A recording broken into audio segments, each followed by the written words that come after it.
Hoje é dia 23, sexta-feira, e esse é o nosso último editorial do dia. Mas vai ficar com aquele gostinho de quero mais. Porque as informações que a gente está trazendo aí são de extrema relevância. Só para você ter noção, o ministro Alexandre de Moraes hoje teve bate-boca dentro do Supremo Tribunal Federal durante uma audiência. Adivinha? Ouvindo as testemunhas da suposta trama golpista Tabajara. Pois é. Acontece que nem tudo está saindo conforme o script. Teve até o Paulo Gonet, ministro, o Procurador-Geral da República, dizendo, abre aspas aí, fiz caquinha, né? Durante a audiência com o microfone ligado, o que fez todo mundo rir, né? Um pouco sobre esse caso. Mas enfim, o que a gente vai ver aqui é que as testemunhas que foram apresentadas hoje e que prestaram depoimentos cá entre nós, mas desmontaram uma narrativa bonita, tá? Não tá muito bom pro lado, né, do Supremo Tribunal Federal e parece que ele tá até ficando um pouco nervoso, o ministro Alexandre de Moraes, com tudo isso que tá acontecendo. Deu quase, né, deu voz de prisão para um ex-ministro. A coisa tá complicada, né, complicada. Vamos falar também do Sebastião Coelho. Lembra do Sebastião Coelho, o eminente desembargador, uma pessoa ímpar, probo, a gente acompanha o trabalho dele. Pois é, Sebastião Coelho já deu o primeiro passo para representar muita gente em 2026. E aí a gente vai falar um pouquinho sobre isso aqui com vocês também, tá? Então, enfim, fica ligadinho. As informações são bem relevantes nesse nosso encontro na hora do jantar, né? Tô vindo aqui na sua casa para filar boy agora na hora do jantar e bater um papo sobre política um pouquinho. Então, não esquece de se inscrever no canal, curtir, né? Curtir é importante, gente. Você não sabe. Quando você vai lá e dá um like, o YouTube entende assim, ué, tá relevante, o que esse cara tá falando é importante, vou mandar para mais gente. E aí acaba ajudando o canal. Então, não esquece de dar o like. E compartilhar também, você manda para mais pessoas que ainda não conhecem o nosso trabalho, manda para seus amigos, seus vizinhos, vamos fazer essa família daqui do nosso canal crescer cada vez mais. Beleza? Bora para cima que tem notícia importante. É o seguinte, pessoal, uma figura que está tomando cada vez mais notoriedade dentro do espectro político é o desembargador Sebastião Coelho. A gente começa a perceber que algumas figuras do mundo jurídico, como o Sebastião Coelho, Jeffrey Chicchini, o próprio André Marsiglia, eu, começamos a aparecer e ter uma possibilidade mais ativa de discutir pautas políticas, alguns atuando inclusive ativamente dentro da política, como o próprio Sebastião Coelho, desembargador.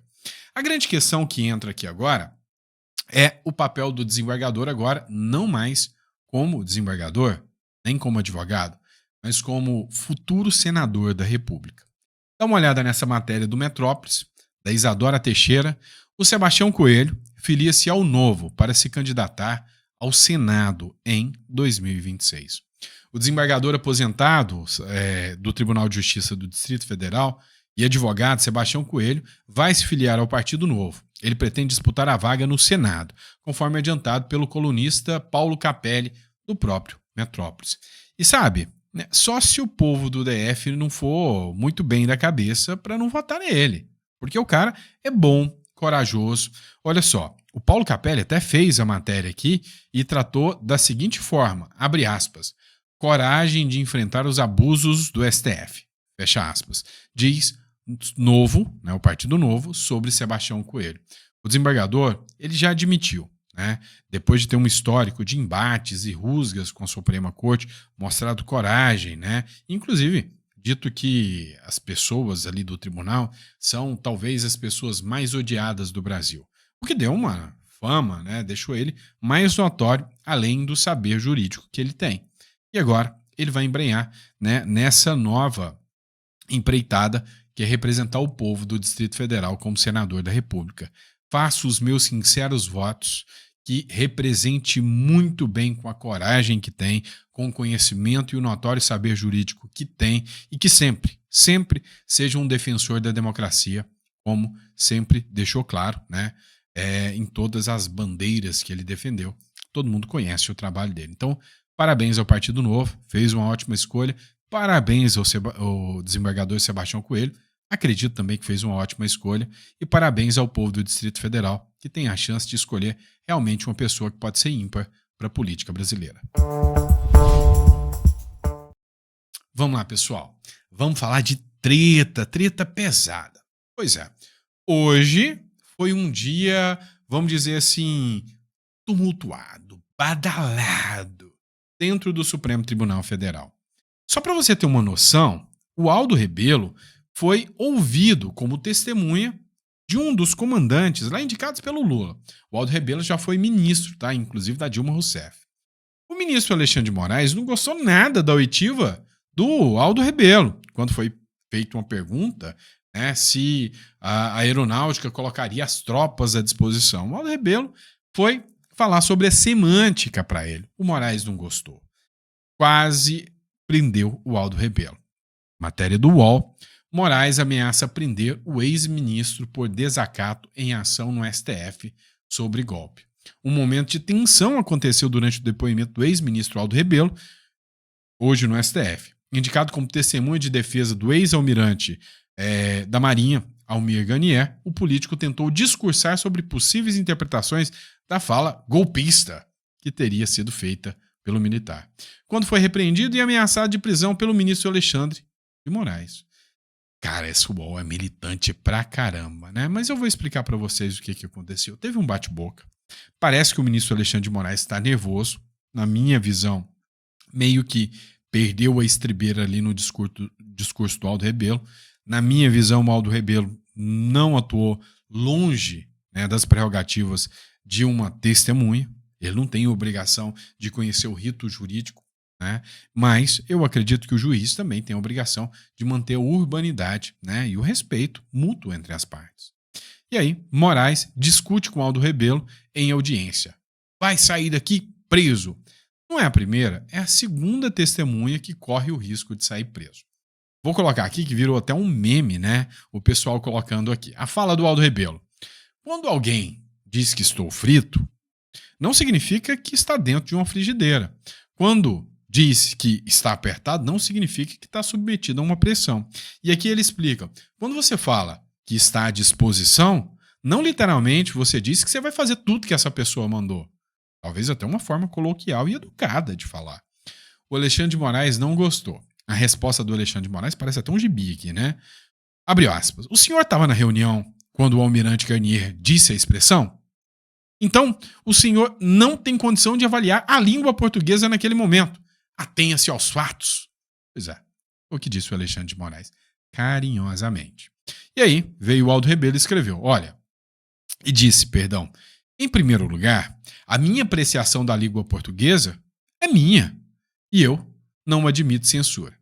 O Alexandre de Moraes, lógico, tranquilo, sossegado, respondeu, se o senhor não se comportar, o senhor será preso por desacato.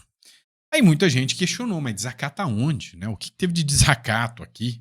Onde que teve desacato em relação às falas do Aldo Rebelo? O fato é o que se percebeu é que havia um certo incômodo, né, em relação à manifestação das testemunhas.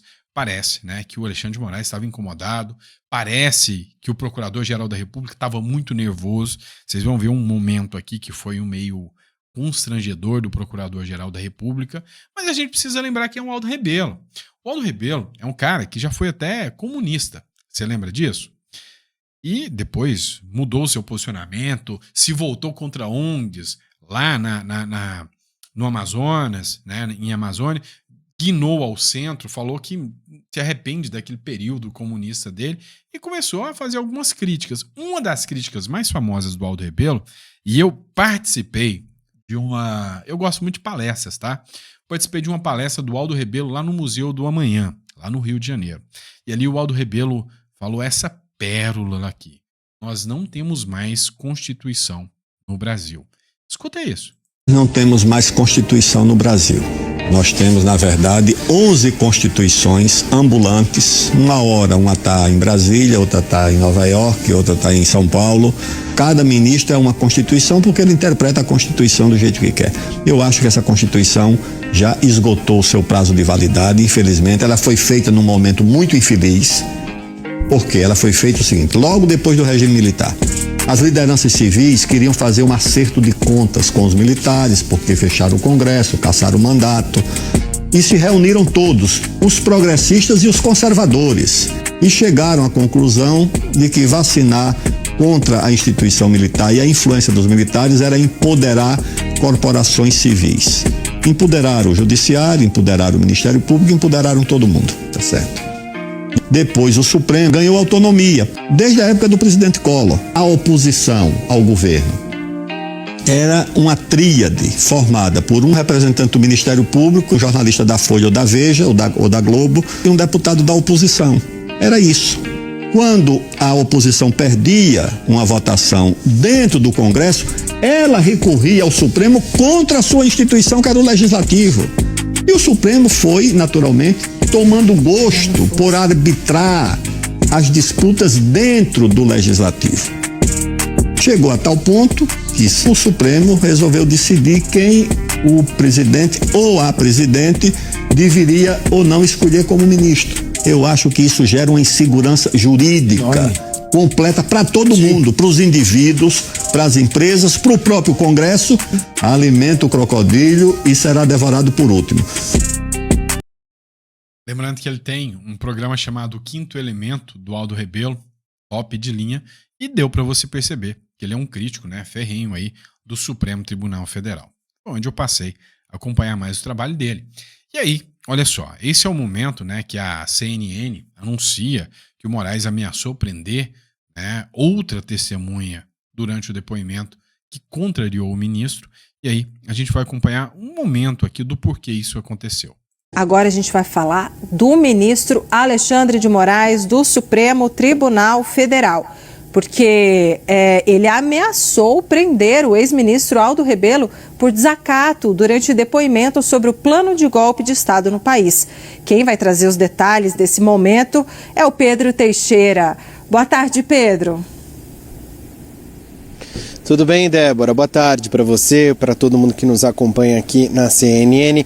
Eu, inclusive, estava acompanhando esta audiência em que o Aldo Rebelo está prestando esclarecimentos como testemunha apresentada pela defesa do almirante Almir Garnier, que é um dos réus nesta suposta trama golpista. Aldo Rebelo foi ministro da Defesa durante os anos de 2015 e 2016 e teve o almirante Almir Garnier como seu principal auxiliar ali no Ministério. Muito por conta disso, ele foi apresentado como um integrante da defesa, como uma testemunha da defesa do almirante. Em determinado momento, o advogado do almirante Almir Garnier, o Demóstenes Torres, questionou o Aldo Rebelo se seria possível que o comandante da Marinha colocasse à disposição as tropas da Marinha para um eventual golpe de Estado. Aí o Rebelo disse o seguinte, eu vou ler textualmente o que foi dito pelo ex-ministro. É preciso levar em conta que na língua portuguesa conhecemos aquilo que é a força de expressão. Ela nunca pode ser tomada literalmente. Ao longo dessa explicação, o ministro Alexandre de Moraes interrompeu o ex-ministro Aldo Rebelo e disse o seguinte: o senhor estava na reunião quando ele falou isso? O Aldo Rebelo disse, não. O Moraes então respondeu, então o senhor não tem condições de avaliar o teor da língua portuguesa naquele caso. Atenha-se aos fatos. Aí o ex-ministro disse o seguinte, a minha apreciação da língua portuguesa é minha, não vou admitir censura. Logo depois, o ministro Alexandre de Moraes ameaçou prender o ex-ministro por desacato ali naquele momento em que ele estava prestando esclarecimentos. Agora... Tá tudo certo. A democracia tá pujante, o Senado dorme em berço esplêndido e tem gente que não aceita uma opinião diferente ou algo que lhe desagrade. Tá tudo normal. É tudo normal na nossa democracia. Mas vamos lá, pessoal. Dando continuidade. Não parou por aí, não. Parece que nem a Globo News gostou dessa ação aí contra o Aldo Rebelo. O Demétrio, que tem muita voz de sensibilidade em alguns momentos, né? Tem hora que eu discordo, tem hora que eu concordo com ele, resolveu falar se ele concorda ou não com o ministro Alexandre de Moraes sobre a fala dele em relação ao Aldo Rebelo. Começa assim, arbitrariedade absoluta, arbitrariedade completa, diz Demétrio sobre a ameaça de prisão de Moraes a Aldo Rebelo. A reunião não era do governo, pode-se considerar boa, ruim ou média a declaração do Rebelo, eu acho errada a declaração do Rebelo, eu acho, é a minha opinião, mas eu acho que o fato não é esse. Testemunhas falam coisas certas, erradas, depois os juízes vão tomar as decisões, mas ameaçar de prisão por um diálogo desse tipo, isso é de uma arbitrariedade absoluta. Ameaçar um ex-deputado, um ex-ministro, uma figura pública conhecida no Brasil, uma figura que sempre teve os melhores modos na vida pública brasileira. Eu sempre discordei bastante de Aldo Rebelo do ponto de vista político numa série de questões, mas sempre foi uma figura pública respeitosa e admirável. Essa resposta não tem nenhum tipo de ofensa, não traz nenhum tipo de agressão ao juiz. A ameaça de prisão é uma arbitrariedade completa de Alexandre de Moraes. Parece que a ficha tá caindo, né? Eu, particularmente, acho que fui um dos primeiros, né, que é do espectro da direita, falar que eu era um admirador do Aldo Rebelo. Mas levei tanta pedrada de vocês, quem acompanha, quem lembra daquela época, eu falei, não, eu fui já, e a gente tem que parar de olhar fora da caixinha. Eu sempre disse pra vocês o seguinte, quem só lê um livro, esse cara não é um pensador, um filósofo, um sábio. Ele é um doutrinado. Você tem que olhar os argumentos de quem é do centro, da direita, da esquerda, e depois que você tem um conhecimento adequado, você fala, não, eu vou por esse caminho. Eu escolhi ser de direita. Não porque eu fui doutrinado, porque eu nem conheço o outro lado. Esse é o ponto. E o Aldo Rebelo é o cara que cá entre nós, pra mim, muito melhor do que muito direitista aí que diz que é direitista, mas na hora H só faz caquinha. Essa é a verdade. Falei. Mas vamos lá, dando continuidade nessa tal trama golpista tabajara. Pois é, foi dia de oitiva. E a cada dia que passa, você vai tirar suas conclusões. Vou te colocar no lugar do ministro do Supremo Alexandre de Moraes para que você decida. Mas seja imparcial, tá bom? Por exemplo, olha essa matéria aqui da revista Oeste. O comandante da Marinha nega ter recebido ordens para impedir a posse do Lula, ou dar golpe de Estado. Nessa sexta-feira, o comandante da Marinha, Marcos Sampaio Olsen, negou ter recebido ordens para impedir a posse do presidente Lula quando chefiava o comando das operações navais, setor responsável pela preparação e pelo emprego efetivo da Força de 2022. Ora bolas, se ele, que era o responsável por comandar a Marinha, e que diziam que foi quem colocou as tropas à disposição, disse que nunca ouviu isso, no mínimo uma. Se é que havia uma tentativa de golpe, esse golpe provável que era impossível, porque não se dá golpe sem militares. E se ele diz que nunca falou, nunca ouviu e nunca teve essa pressão, parece que a narrativa fica esquisita, né? O Olsen foi chamado como testemunha do almirante Almir Ganier, que é réu em uma ação penal no Supremo Tribunal Federal por suposta tentativa de golpe de Estado. Tabajara. Quem lembra? Organizações Tabajara. Quem lembra? Quem lembra? Né? Quem lembra, eu sei que tem mais aí, no mínimo 38 anos de idade. No mínimo. Né? Mas vamos lá. Não foi só o Olsen que foi ouvido, que foi testemunho do Ganier. O Ganier já jogou uma pá de cal, né, na narrativa lá.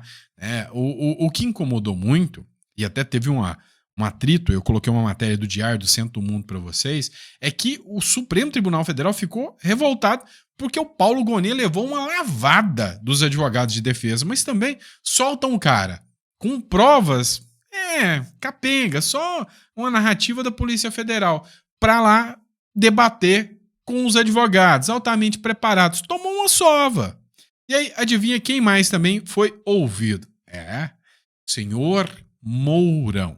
Pois é, e eu vou contar para você como foi o depoimento do Mourão no próximo bloco. É o seguinte, o general Mourão foi ouvido também lá no suposto plano de golpe, Tabajara. Ele disse o seguinte, abre aspas, Nunca participei de reunião de estado de exceção, fecha aspas, diz o Mourão ao STF. Essa matéria é do Metrópolis, tá bom?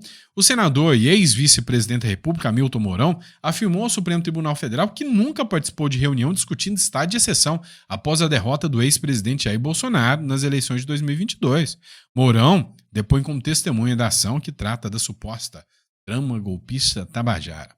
Mourão é testemunha da defesa conjunta, por isso também depõe como indicado pelas defesas de Jair Bolsonaro e dos generais Paulo Sérgio Nogueira e Braga Neto. O ministro Alexandre de Moraes, relator do caso, abriu a sessão de depoimento de Mourão na tarde dessa sexta-feira. Tá? Então o Mourão já foi um que disse, olha, nunca teve reunião que eu saiba de golpe de Estado. E aí você já fica assim, Mourão é o vice, né? Será que o Bolsonaro ia jogar o Mourão de lado e tentar sem que o Mourão soubesse? Aí o Mourão manda outra pérola que já começa a deixar o Moraes mais nervoso ainda e até o próprio Paulo Gonet.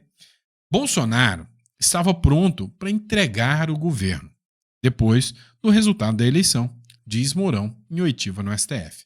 Fonte, Revista Oeste. Durante a audiência no Supremo Tribunal Federal, nesta sexta-feira, o senador Hamilton Mourão contou como foi o dia seguinte ao resultado da eleição de 2022, depois do Tribunal Superior Eleitoral declarar a vitória de Lula. Mourão foi ouvido como testemunha de defesa do general Heleno na ação penal que trata do suposto golpe de Estado. Falou que teve com o Bolsonaro estava recluso, chateado, mas em momento algum ele queria confrontar a entrega. Ele falou, olha, abre aspas, o Bolsonaro estava pronto para entregar o governo depois do resultado da eleição. Tanto é que o Bolsonaro, apesar de ter ido embora, ele assinou as ordens de substituição dos comandantes da Marinha, Exército e Aeronáutica. E adivinha quem tinha indicado eles? O Lula, o que ia suceder. Engraçado, né? Se eu vou dar um golpe de Estado, eu mudo os comandantes e entrego daquele cara contra quem eu vou golpear para comandar, né, para ser o chefe supremo das Forças Armadas, não faz o menor sentido. Não está convencendo essa história. E aí, por fim, mas não menos importante, ainda sobre a discussão do Mourão, vem aqui o jornal Metrópolis e diz, o Mourão disse que avisaria o Bolsonaro se fosse encontrar com o Moraes. Nós não somos bandidos. Pois é, durante a oitiva, o Alexandre de Moraes falou, olha, como você trata de uma informação que veiculou pela Polícia Federal, que você estava sendo monitorado pela ABIN do Bolsonaro, supostamente porque você poderia ter ido a São Paulo para me encontrar, coisa que nunca aconteceu. Como você encara isso? O Mourão respondeu, olha, para mim não faz muito sentido, porque eu não tenho por que ninguém me monitorar, até porque eu nunca me encontrei com Vossa Excelência. E se fosse encontrar, o Bolsonaro saberia. Ou seja, mais uma vez ele descarta aqui a hipótese, né, de ter um atrito com o Bolsonaro. Ele fez uma boa defesa em relação ao próprio Bolsonaro com o seu discurso. Ou seja, defesa não, vamos dizer que ele foi ali, de certa forma, né, incisivo nas suas falas, como testemunha, e essas falas beneficiaram o Bolsonaro. Mas não para por aí não. Sabe quem foi o próximo? Pois é, Braga Neto. Falaram do Braga Neto. E aí? O que será que rolou? Pois é, o Braga Neto, general que está preso, tá? O general Braga Neto está preso já há meses aí, porque supostamente ele tentaria interferir na investigação. Investigação que já tinha até terminado e continua terminada. Mas ele ainda está preso sob o argumento de interferência. É esquisito a forma e o porquê ele está preso, e ainda o Procurador-Geral da República acabou de se manifestar para manter a prisão dele. Mas dá uma olhada nessa matéria do Poder 360. O Braga Neto jogava vôlei em 8 de janeiro, diz coronel do STF.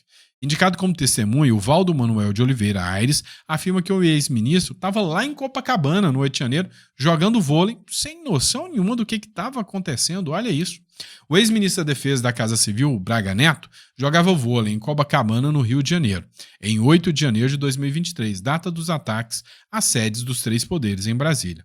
A informação foi dada pelo coronel Valdo Manuel de Oliveira Aires, testemunha da defesa do Braga Neto, durante a audiência na primeira turma do Supremo. A declaração foi feita no âmbito da ação que apura uma tentativa de golpe de Estado em 2022, articulada pelo ex-presidente Jair Bolsonaro, PL e aliados. O STF ainda ouviu testemunhas do Alexandre Ramagem, ex-diretor da BIM, e também réu no processo. Né? E aí o caso do Ramagem mesmo já foi uma discussão longa, né, do embate entre a Câmara dos Deputados e o próprio Supremo Tribunal Federal. Aí eu te pergunto, se o cara realmente estivesse participando de uma suposta trama de golpe, onde o 8 de janeiro era o dia D, o sujeito ia estar jogando vôlei? Não, mas ele estava jogando vôlei ali, era só para criar um álibi. Cá entre nós, né? Já basta a narrativa de que os caras não fizeram o golpe porque faltou um táxi. Né? Tá difícil de convencer. E aí, para encerrar, durante a oitiva, vem o Procurador-Geral da República, depois de ter tomado um pitaco do Supremo Tribunal Federal, que é o que diz a Folha, é o que diz o Diário do Centro do Mundo. O Paulo Gonet, né, esquece o microfone ligado e falou... No próximo bloco eu te conto. Pois é. O Paulo Gonet, ele deixou o microfone ligado durante a audiência e deixou vazar um áudio na audiência do STF. Ele fez o seguinte, o que ele falou? Abre aspas, fiz uma cagada, fecha aspas. Pois é, o Procurador-Geral da República, Paulo Gonet, deixou vazar um áudio durante a audiência de testemunhas sobre a trama golpista no Supremo Tribunal Federal, logo após fazer uma pergunta para o ex-ministro da Defesa no governo Dilma Rousseff, Aldo Rebelo. Gonet falou em voz baixa. Fiz cagada. Aldo Rebelo é aquele que o próprio Alexandre de Moraes, né, ameaçou prender. Durante a oitiva, Gonet iniciou uma pergunta a Aldo Rebelo na qual questiona se, sem o Exército, a Marinha conseguiria romper com a ordem institucional no Brasil.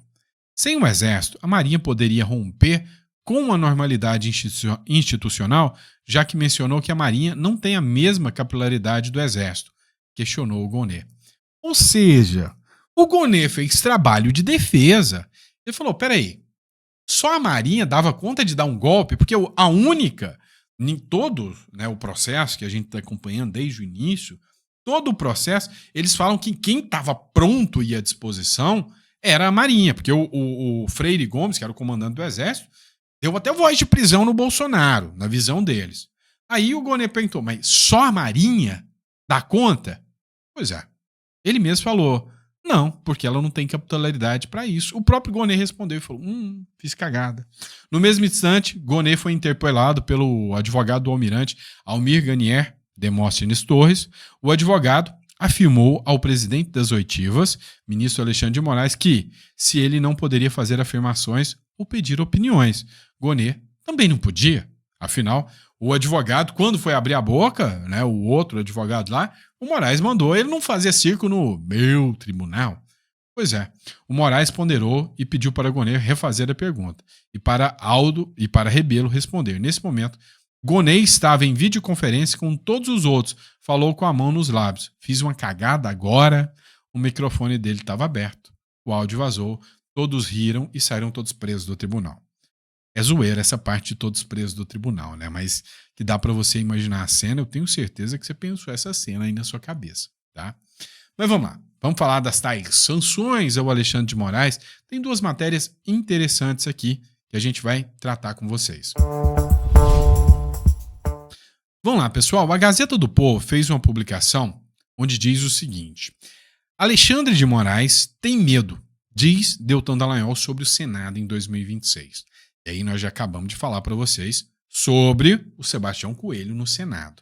A possibilidade da direita obter uma maioria de 2/3 no Senado em 2026 levanta a questão se a casa desempenhará um papel mais incisivo na fiscalização do STF, incluída a possibilidade de impeachment de ministros. A realidade é que já circulou em vários jornais que os ministros do Supremo estão articulando, né, ativamente a possibilidade de governadores lançarem-se a si mesmos, governadores de esquerda, ou a nomes fortes ligados aos governadores, para tentar barrar a extrema-direita no Senado Federal. Para quê? Para defender os interesses do povo?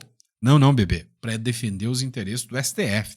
Para não deixar que tenha impeachment dos ministros do STF. E aí o Deltan Dallagnol aqui, foi certeiro. Todo mundo percebe, todo mundo sabe que há sim uma pressão e um medo do Supremo Tribunal Federal em relação ao que pode acontecer, né, em 2026. E o Deltan Dallagnol fez outra matéria, foi além. Falou que o único medo do Supremo Tribunal Federal não é só o Senado em 2026, é também o Lourão, o Laranja, o Donald Trump. E aí o Deltan Dallagnol fala o seguinte: olha, o porta-aviões do Donald Trump já está chegando lá no Lago Paranoá. Fazendo a referência àquele comentário do Alexandre de Moraes, que disse que ele não tem medo do Donald Trump, a não ser que ele ponha um porta-aviões no Lago Paranoá, e isso em entrevista à revista The New Yorker, né?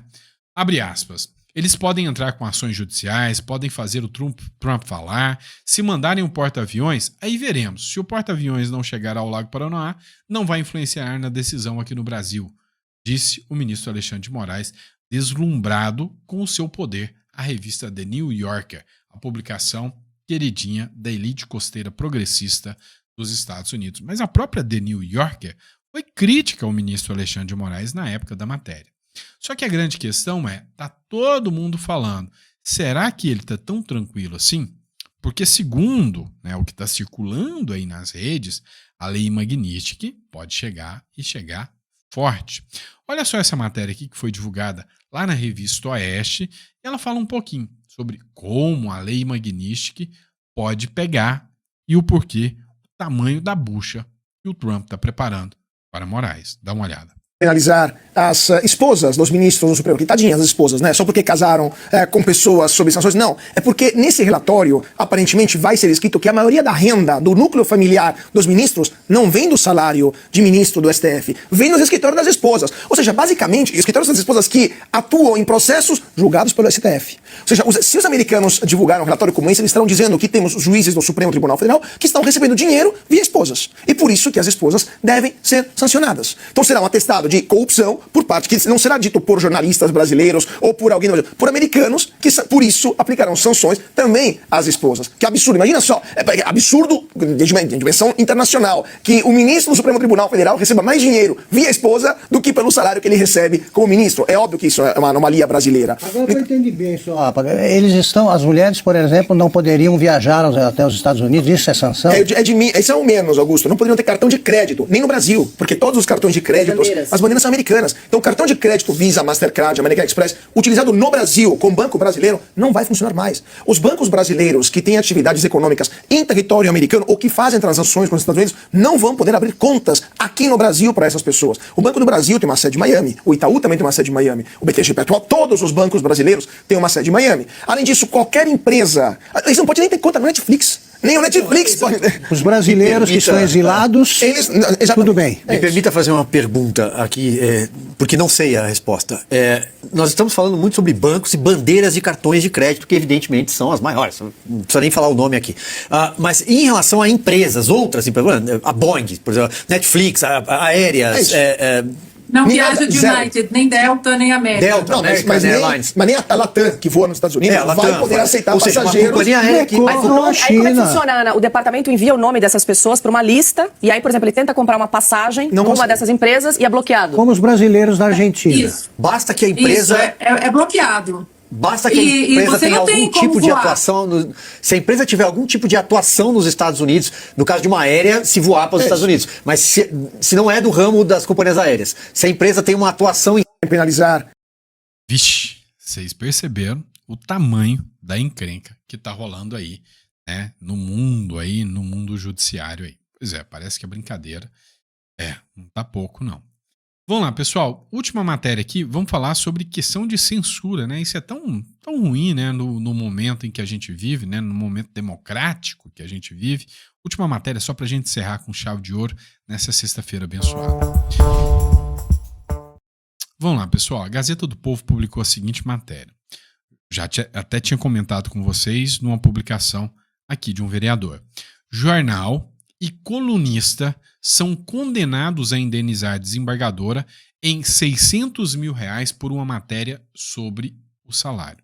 Na verdade, essa jornalista da Zero Hora, ela fez uma matéria, e nessa matéria ela pegou dados oficiais, dados, né, da própria do próprio portal da transparência e anunciou que diretores e desembargadores teriam recebido salários altíssimos com base em penduricalhos, né? Que o salário poderia ter chegado a R$600 mil. Uma dessas desembargadoras que estava incomodado com ela mandou, né, uma ação contra ela, com indenização e contra o jornal, e ganhou 600 mil reais. Agora o detalhe, essa mesma jornalista, ela fez defesa contra o Elon Musk e defendeu o Alexandre de Moraes, quando o Alexandre de Moraes mandou, né, ordem contra o Elon Musk. E aí tem muita gente relembrando essa questão aqui, ó. Matéria da Renata Barreto, jornalista que defendeu Moraes contra Musk é condenada por reportagem. Aí cita a reportagem, né? Jornal e colunistas são condenadas a pagar 600 mil por matéria sobre remuneração desembargadora. Ela falou sobre fatos. E aqui a publicação dela. Podem vir com seus tacapes virtuais. Defensores e defensoras da liberdade de expressão que não aceitam contrariados e apelam para a escatologia. Opinião. Musk, o reizinho que se acha acima da lei, desafia as autoridades brasileiras. A decisão judicial não é censura. Simplesmente, a justiça está mandando o vereador retirar uma publicação mentirosa. Fake news. Entendeu? Pois é, ela acabou de ser condenada e uma condenação dura agora de 600 pila, né? E aí o André Asa fez um comentário sobre isso aqui. Eu vou ser rápido no comentário do André Asa. Eu sei que passou um pouquinho do tempo, mas você merece assistir isso aqui. Não sei se vocês tomaram conhecimento do caso em que uma juíza no Rio Grande do Sul condenou um jornal e uma jornalista por publicarem a verdade. Não, Andréas, a juíza não condenou por isso. Eu vou reformular. Jornal e jornalista publicaram a verdade, com base numa planilha oficial, a que tiveram acesso via Lei de Acesso à Informação. Informações do CNJ, Conselho Nacional de Justiça, presidido pelo senhor Roberto Barroso, ministro do Supremo Tribunal Federal. Pois é. E aí agora o que eu digo é, senhores jornalistas, vocês estão sentindo o grosso chegar em vocês? Foi isso que defenderam durante muitos anos, enquanto Bolsonaro era o presidente. E agora? Qual é a sensação de estar do outro lado do gatilho?